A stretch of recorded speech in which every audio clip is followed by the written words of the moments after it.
Hey, Joy Olson here of Blockbuster Fundraising. You know, I'm always looking for little tips and blogs for you, and I found one and I thought that you get a kick out of it. This was written back in 2015, but it is good. And it was written by Rachel Beer, The 7 Deadly Sins of Fundraising Appeals and How to Avoid Them. So, can you hardly wait? You don't want to make any of these 7 deadly sins. Well, Rachel says that over the years and the appeals that she's learned a lot about the factors that determine success in fundraising, and even more about what to avoid doing. She says, I'm a learning detective because that's one of the privileges of working with so many different charities across a wide variety of campaigns. So these points and tips are mainly written in the context of individual donors, okay? But she says they're relevant anywhere in direct marketing techniques, so let's take a look because they represent some of the most common issues in fundraising appeals that Rachel has come across, and she also is going to include suggestions to help you avoid these same pitfalls.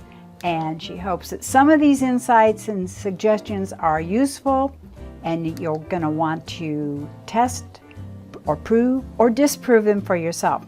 Okay, number 1, beating around the bush. She says that many people seem to feel slightly embarrassed about asking for donations. She says, I only say this because there have been numerous occasions where I've been asked to remove most of the asks for a donation from the appeal copy. Once to the point that the first mention was almost at the bottom of the last page of the letter, as though it was an afterthought, as though it wasn't needed, I guess, huh? Well, hey, this is a fundraising appeal, not a magazine article or a short story, so get to the point and do it quickly. You've heard of the saying, if you don't ask, you don't get. Never has this been more true than in this context of writing your annual appeal. You really need to include the ask, be more direct about it, and get it out there right away. And the more you do this, the better the response will be. She says, here are her tips to get a better response and more money. Number 1, include the ask early. The earlier the better. Repeat the ask several times throughout the copy, at least 3 times. 2, be direct. Phrases like, will you donate today, will be much more effective than your support would be appreciated. 2, confusing the issue. It's tempting to try and make your appeal achieve more than one objective. More bang for your buck, right? Wrong. If you want donors to make a one-off donation, asking for a one-off donation. If you want donors to sign up for a monthly donation, ask them to sign up for a monthly donation. If you want to open a dialogue about legacy giving, create a communication that focuses on that and nothing more. In other words, don't try to be all things, ask for all things in one appeal, because if you do, you diminish the response to all of them. Also, she says, resist trying to educate your audience about everything your charity does. Attempting to cover too much ground in the space and attention span that you have available is just going to make your appeal vague and seem directionless. It won't go into enough depth in any one area to engage the audience sufficiently to donate or respond. Tips to uplift in this area is make sure that your appeal is single-minded. Focus on 1, achieving the objectives of the appeal and the kind of responses you most want to achieve. This could be monthly gift. It could be your year-end gift. Just concentrate on one area or one aspect and that's it. Don't ask for the wrong amount, because this is the third deadly sin.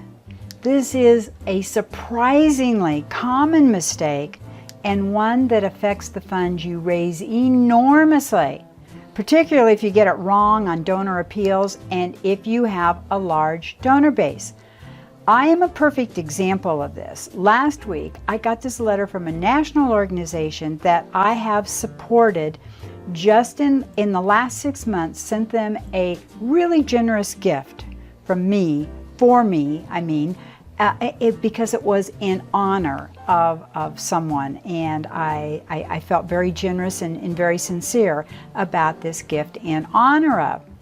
So I made a gift of $250 donation, and I should have, it took a long time to get a thank you, which I was kind of surprised, and it kind of hurt my feelings. But now I get an annual appeal. They called me dear friend. They didn't even call me dear Joy. And at the bottom of a very lengthy first page, they asked me for a $25 donation. I thought to myself, they couldn't have segmented. They have no idea who I am. They have no idea of my last gift. This is ridiculous. And I've gotten this blanket annual appeal, and they're asking me for $25. So I think they got it really wrong, and I am not going to gift them again. I was really kind of insulted by their lack of research and segmentation. I just felt like they didn't really care. So your audience should be front of mind at all times when you're developing your fundraising appeals. You should tailor what your donor receives as much as possible to what you know about them. You should ensure that the amount you ask for is appropriate for them. Asking for too much will suppress response, and asking for too little will suppress income and kind of be insulting too. So tip here, for each of your donor appeals, prompt each donor for an amount or amounts that are similar to the donations they have given before. Make sure that you include at least one donation prompt that is higher than the donations they've previously made. So for donor acquisition appeals, consider carefully what level of donation each audience is likely to be able to afford. Make sure that the amounts you prompt for are well supported by the proposition and other elements of your appeal.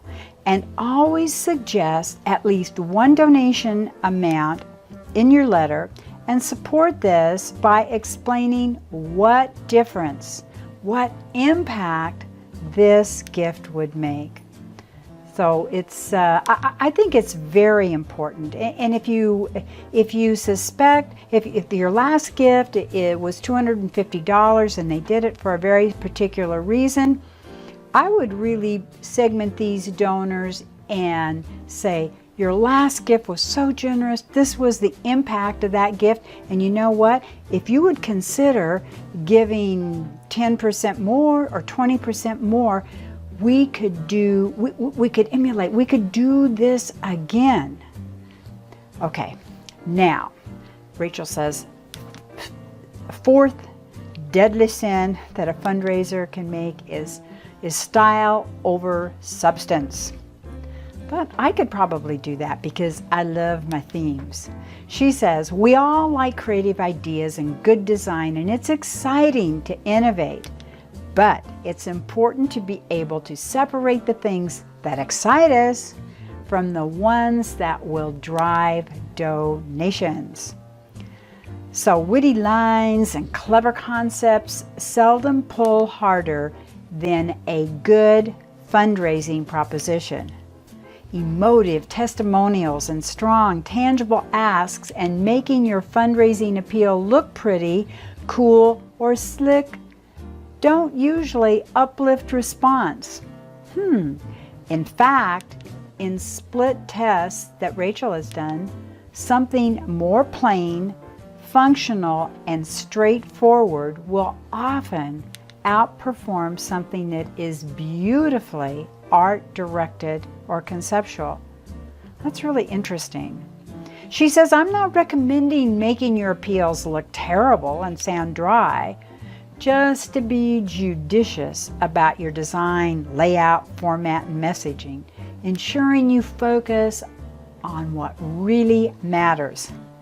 So resist the temptation to include something that's spectacular but not clearly supporting your fundraising proposition. Okay? Question whether that witty teaser on the outer envelope is really going to get someone to open it. Now, I know for a fact that the picture of the dog and the little bit about the story about the dog got me to open the envelope a lot faster. I could hardly wait to find out what they were talking about. So, be creative. And Rachel says, opt for something that helps to make the case for support stronger or generates emotional engagement instead. Like the picture of the dog for me. That was emotional engagement from the minute I saw it. And there was also wording on it that do you know what happened? Do you know the story? I could hardly wait to find out what happened. All right. That might be something quite simple like a testimonial from a beneficiary or insights from somebody else talking about their work, your fundraising work. So a tip here is to make certain your copy is easy to read, including people whose site may not be as good as yours. And our baby boomers and our traditionalists, they like larger fonts. So use larger fonts, short paragraphs, spacing between the paragraphs, and stand out your copy stands out against the background. Bold, underline, make it very scannable, because I say very few people really read every word of your letter. They scan it looking for what parts of it really interest them the most. So ensure that your key messages, such as your call to action and any key information supporting your ask, make sure it comes through clearly. And of course, your response mechanism, you want to make sure that it's easy to read and complete, not a ton of information. They don't have to tell you their life story. You want to reduce the number of steps to respond as much as you can. And make sure everything that you include in your appeal links clearly to your fundraising proposition and makes the case for your ask, the case for your support stronger. All right.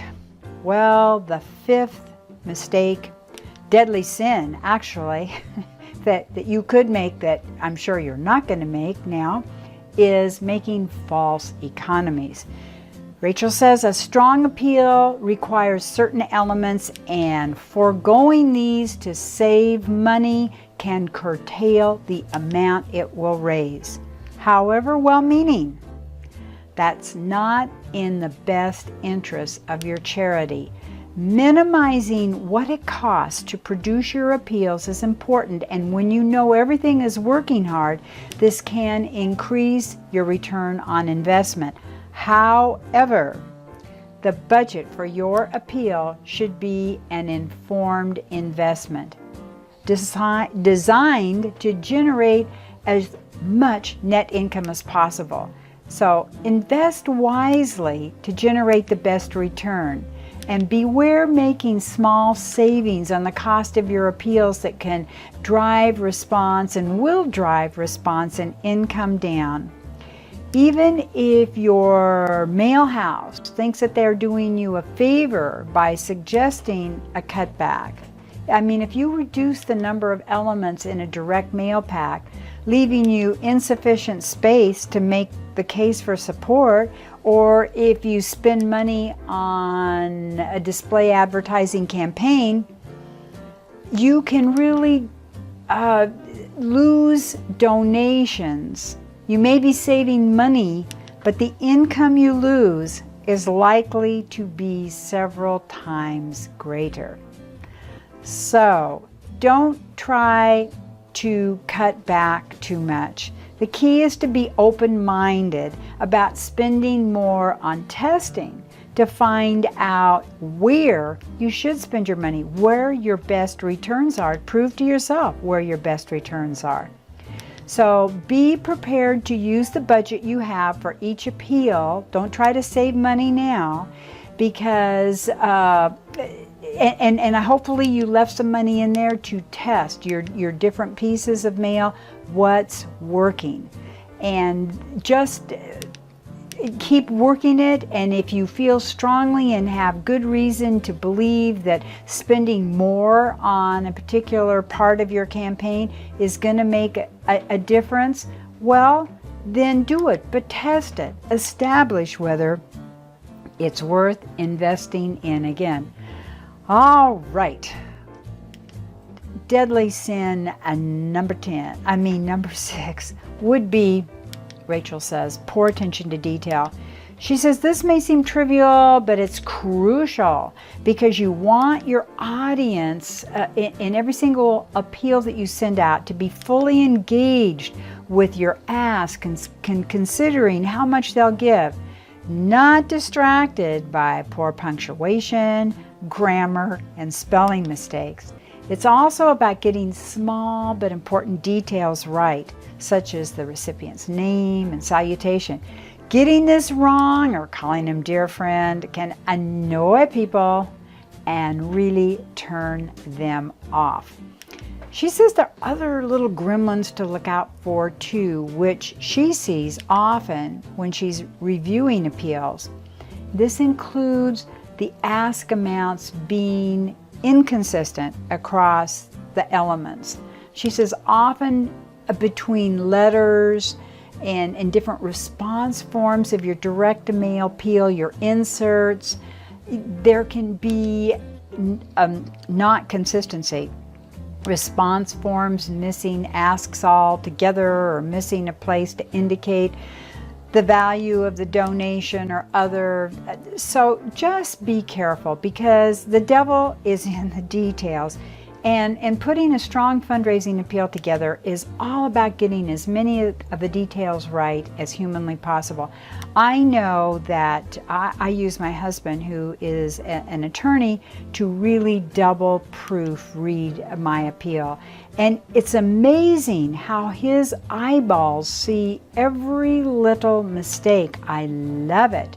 And now he can do this without reading it out loud, but you always double proof your appeal copy. Get somebody there that really has an eyeball for just seeing everything wrong, the punctuation, the formats, the formatting, spelling. They check it, and rely on this person on your team who is really a good proofreader, because you don't want your donor to start noticing your mistakes more than your ask, okay?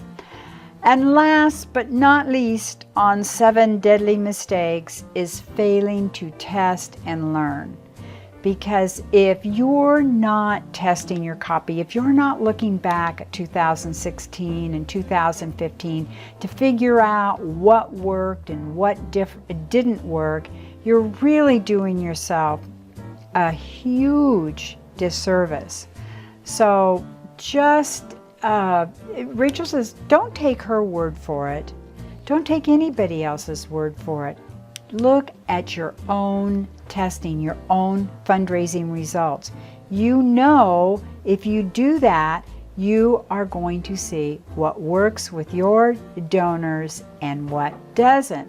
And then you're going to have greater confidence in every appeal you developed and every decision you make, because you're going to look back and say, Well, this worked last year and they seem to really respond to it, and let's go with it. One of the suggestions they have here, if you do review your work, don't change more than one element or factor between different test segments if you're going to tweak your letter and send it to a couple of different audiences. But do test it, and there are some really good webinars available and articles about how to test your copy content. All right. Okay, well, this hopefully has given you some good ideas on what to avoid in your annual appeals. I'm Joy Olson of Blockbuster Fundraising. You can find more about us on blockbusterfundraising.com, joyolsongroup.com, and we've got hundreds of fundraising video tips on our Blockbuster YouTube channel. So hopefully we will inspire you and give you possibly an idea you hadn't thought of, or an idea that you can avoid that looks like it was a deadly a deadly mistake or a deadly fundraising sin. In other words, all positive opportunities for your 2017 fundraising success. Thanks for having been here. Bye-bye.